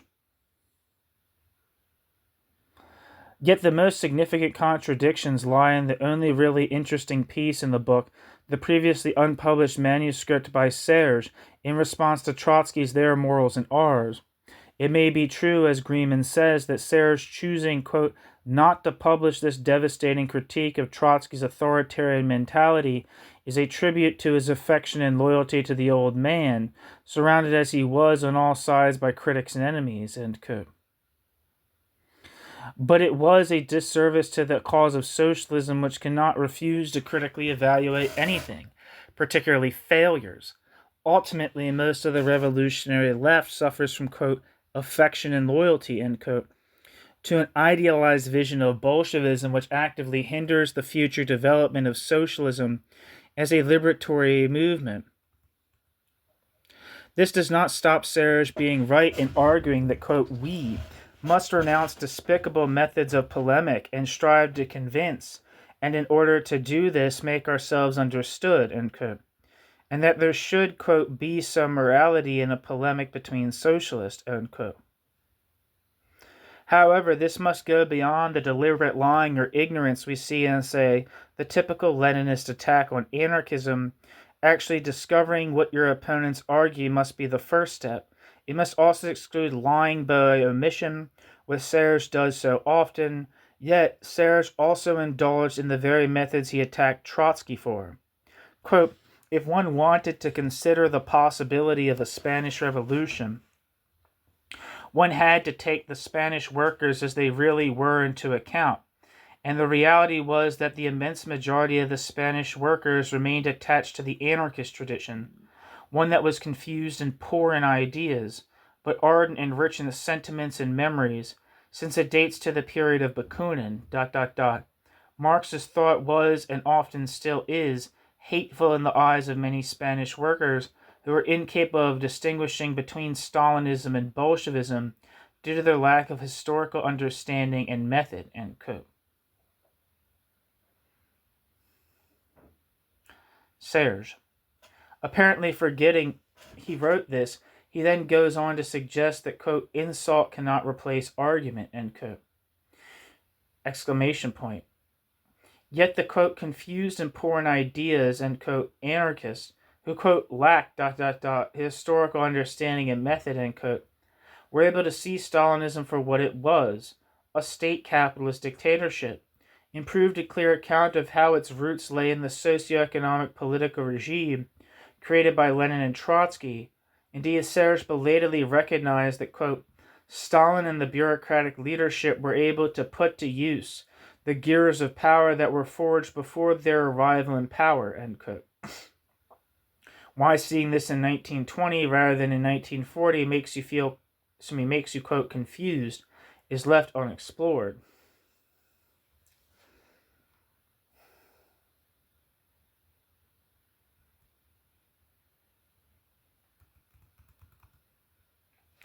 If, quote, poor in ideas, end quote, means not being able to proclaim the possibility and need for a benevolent party dictatorship, then we happily embrace the poverty of our philosophy. We do not need to utilize euphemisms nor exclude key events in our analysis. We did not need the benefit of hindsight to see the root causes of Stalinism. Presumably, quote, lack of historical understanding and method, end quote, is simply words invoked to avoid acknowledging Bakunin's and Kropotkin's predictive power on the fate of Marxism. We have long seen that certain structures and tactics may be fine for minority classes, as they bolster their social position and power, but counterproductive for majority classes seeking their liberation, an awareness that Serge gropes towards in this previously unpublished manuscript. Quote, who wants the end wants the means, it being understood that every end requires the appropriate means.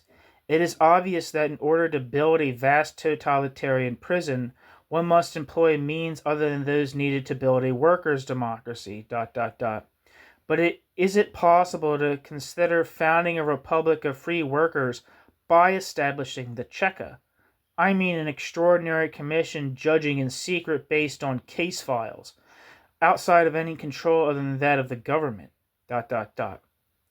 Like work tools, shouldn't institutions be adapted to the ends pursued, ... During civil wars, in power, during discussions, in organizing, revolutionaries and socialists must rigorously forbid themselves certain behavior that in some regards is effective and at times even easy, under pain of ceasing to be socialists and revolutionaries. All of the old methods of social struggles weren't good, since they all don't lead to our goal. We are only the strongest if we attain a higher degree of consciousness than our adversaries, end quote. Victor Serge. In this, Serge simply repeats the revolutionary anarchist critique of Marxism first articulated by Bakunin, and then expanded upon by the likes of Kropotkin, Malatesta, and Goldman, that Marxism is, quote, based upon an extraordinary misunderstanding, and, quote, is based on extraordinary misunderstanding. It seems to be taken for granted that capitalism and the workers' movement both have the same end in view. If this were so, they might perhaps use the same means, but as the capitalist is out to perfect his system of exploitation and government, whilst the worker is out for emancipation and liberty, naturally the same means cannot be employed for both purposes, end quote. Parenthesis, George Barrett, Our Masters Are Helpless, the Essays of George Barrett. I don't know who that is.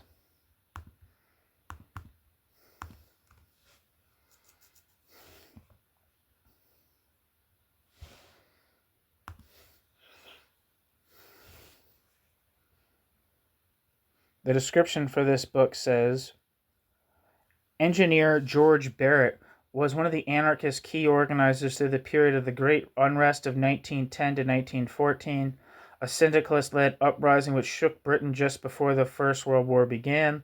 A writer for anarchist journal Freedom, George Barrett also founded the journal The Anarchist, alongside producing several seminal texts both before and during World War I, until his untimely death in 1917. This selection of Barrett's essays, edited by Iain McKay, offers a unique political view from the time, and his arguments remain incisive. Iain McKay has produced several of the best anarchist essay selections available today. Most famous as lead editor of the enormous Anarchist FAQ, Iain McKay has also brought out the collected works of Pierre-Joseph Proudhon and Peter Kropotkin in recent years. Back to the text. Neither the structures of class systems nor the principles class systems are based upon, such as centralization, hierarchy, etc., can be utilized to create socialism. If they are used, they create new class systems in place of the old. That Serge seems unaware of this may be due to Serge never having been a revolutionary class struggle anarchist. And no, being a member of the CNT for a few months does not count. So the anarchist critique of Marxism was confirmed by the reality of the Bolshevik regime. This shows that Serge's suggestion that the libertarian break with Bolshevism was due to CNT delegates to the Communist International seeing, quote, almost all the Russian anarchists in prison, end quote, regardless of whether they fought, quote, the Soviet regime weapon in hand, end quote, or not, is false. The myopia is perhaps unsurprising given the opposition's analysis of Stalinism, but the CNT delegates, like most syndicalists, also saw the repression of strikes in independent unions, the lack of economic power in the workplace, the charade of, quote, Soviet democracy, end quote, under a party dictatorship, as well as the repression of the left-wing opposition, including but not limited to libertarians, end parenthesis. Serge's notion that anarchist opposition to Bolshevism was premised on simply repression of the anarchist movement is him judging others by Trotskyist standards. The anarchist critique was based on a class analysis of the regime, on the fate of the working class, and whether the foundations of a socialist society were being created. It was never about it not being an ideal society, nor the anarchists were in prison. Serge states that Stalin could, quote, make use of, the mechanism of the dictatorship of the proletariat in order to finally cast the latter aside and establish a bloody dictatorship over the proletariat, end quote. Serge, but forgets that Lenin and Trotsky had already created a, quote, dictatorship over the proletariat, end quote.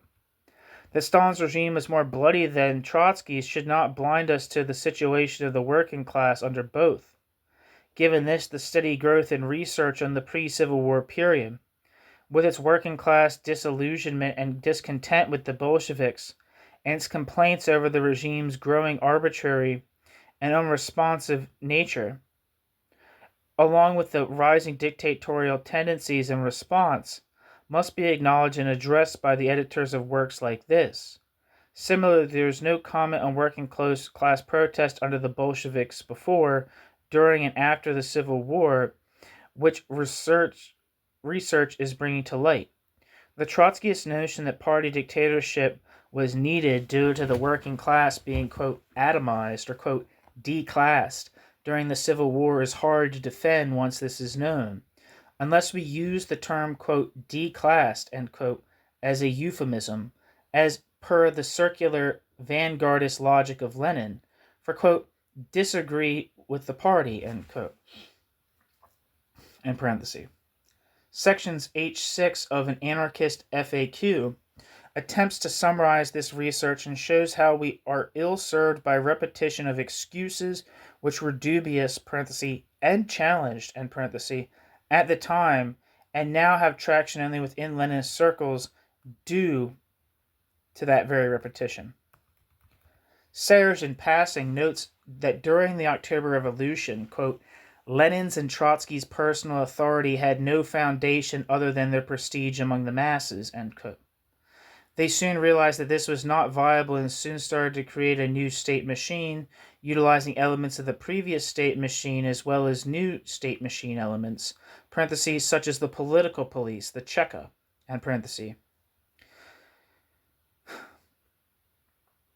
Serge also asserts that, quote, the dictatorship of the proletariat, quote, the, quote, dictatorship of the proletariat aimed at the broadest possible democracy for the workers, end quote, while justifying, when not ignoring, the Bolsheviks eliminating it. We can perhaps accept Serge's listing of the official number of delegates to the Fifth Congress of Soviets, held on the 4th of July 1918, as he did not arrive in Russia until January 1919, and so may have been unaware of its packing by the Bolsheviks and subsequent denial of the left SR's majority. But we do know, and it behooves an editor to note such things, particularly as it relates to the subsequent left SR revolt and the consolidation of the Bolshevik monopoly of power. Likewise, there is no editorial comment on the Bolshevik disbanding of the regional Soviets in the spring of 1918. See Vladimir N. Brovkin, The Mensheviks After October, Socialist Opposition and the Rise of the Bolshevik Dictatorship, published in 1987. Nor the packing of the Petrograd Soviet, nor the packing of the Petrograd Soviet to secure a Bolshevik majority, making the long postponed workplace elections of early 1918 irrelevant.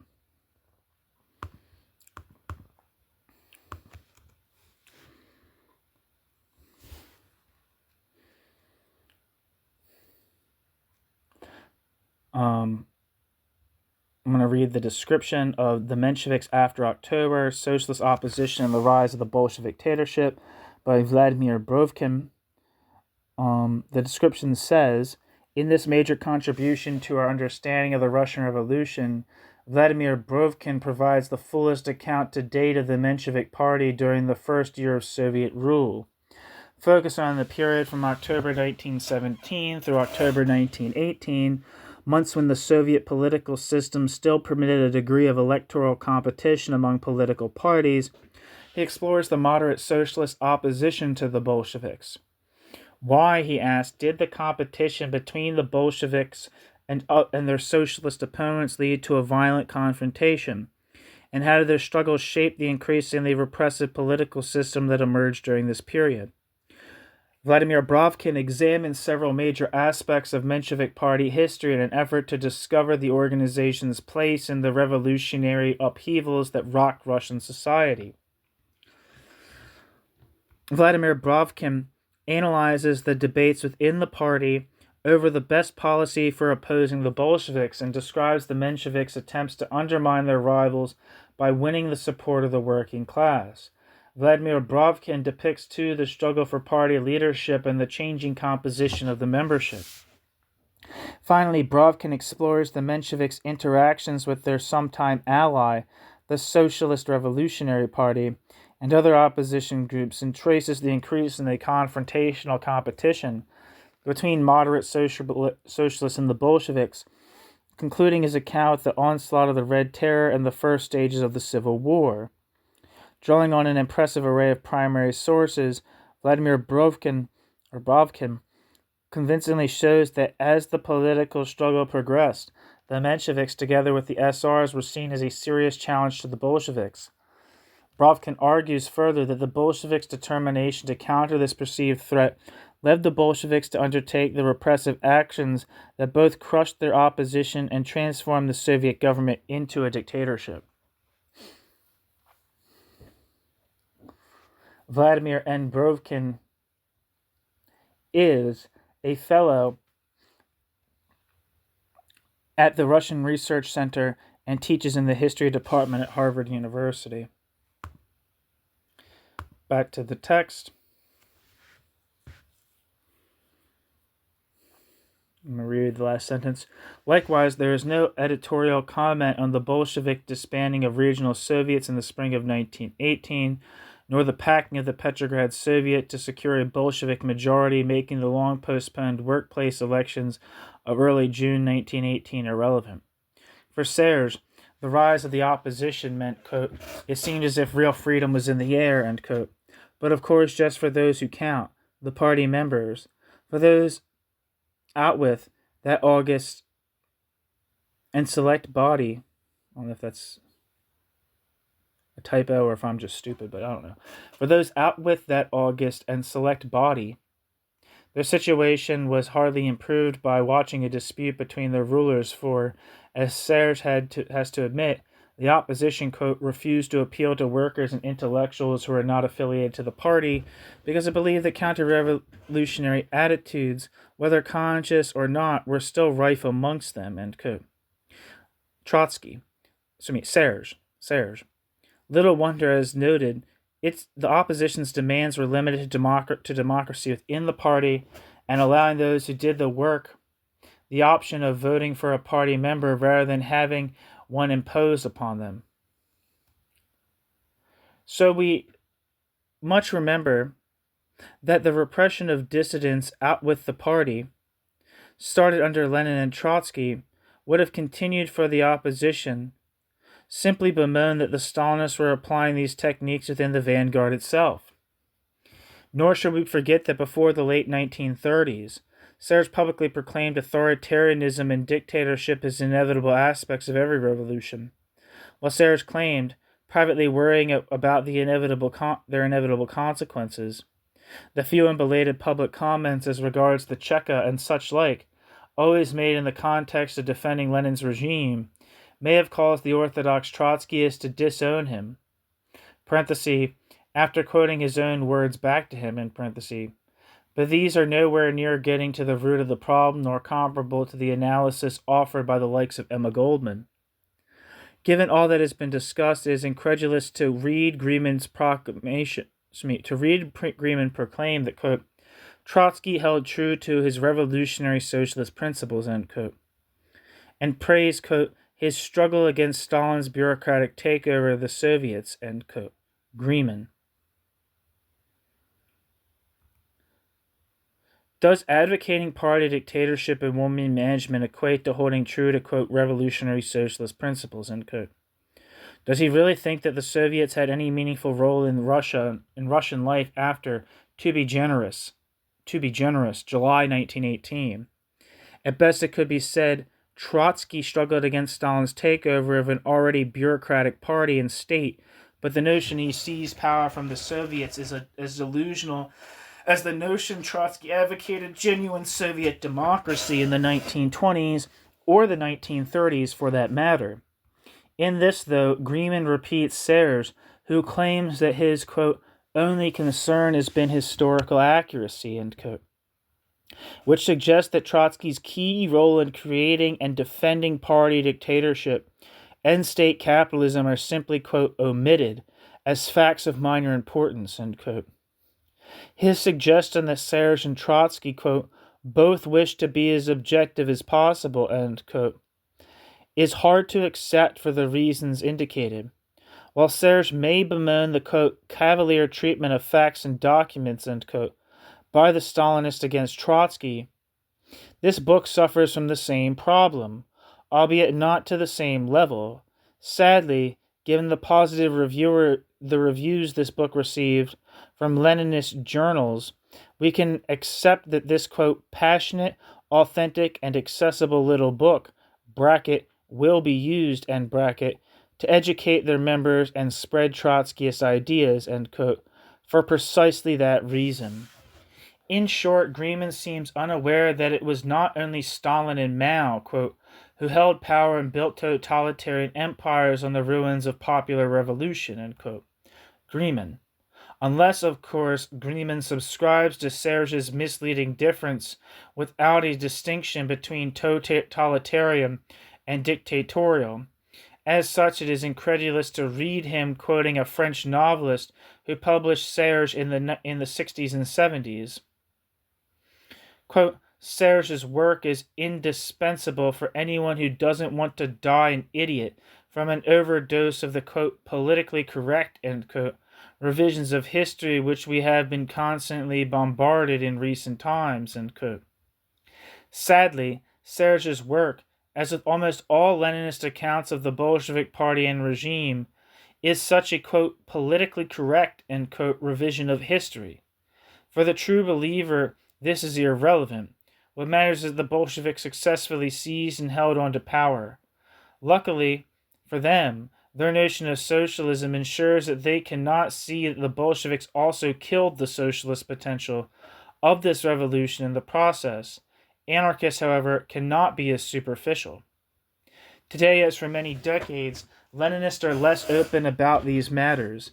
Now, rather than proclaim the, quote, objective necessity, end quote, and, quote, Leninist principle, end quote, of party dictatorship, they limit themselves to simply suggesting the Bolsheviks had no choice due to civil war, isolation, and other, quote, objective factors, end quote. Ignoring the awkward fact that they also argue that every socialist revolution would experience similar factors, what is significant is that serious socialists proclaim that a benevolent dictatorship can exist while, simultaneously, arguing that socialism has to be democratic to be socialist! Exclamation point. What is it, if the former, then a non-democratic form of socialism is possible? A non-democratic form of socialism is possible. If the latter, then the Bolshevik regime cannot be defended as socialist. That they defend the regime suggests that, when push comes to shove, then they too will violate what they claim is the fundamental principle of their ideology and impose party dictatorship. Any genuine socialist alternative will need to combat Lenin's self-proclaimed, quote, proletarian Jacobinism, end quote, in more effective manner than Marxists like Rosa Luxemburg and Trotsky did before. As Daniel Gorin noted on many occasions,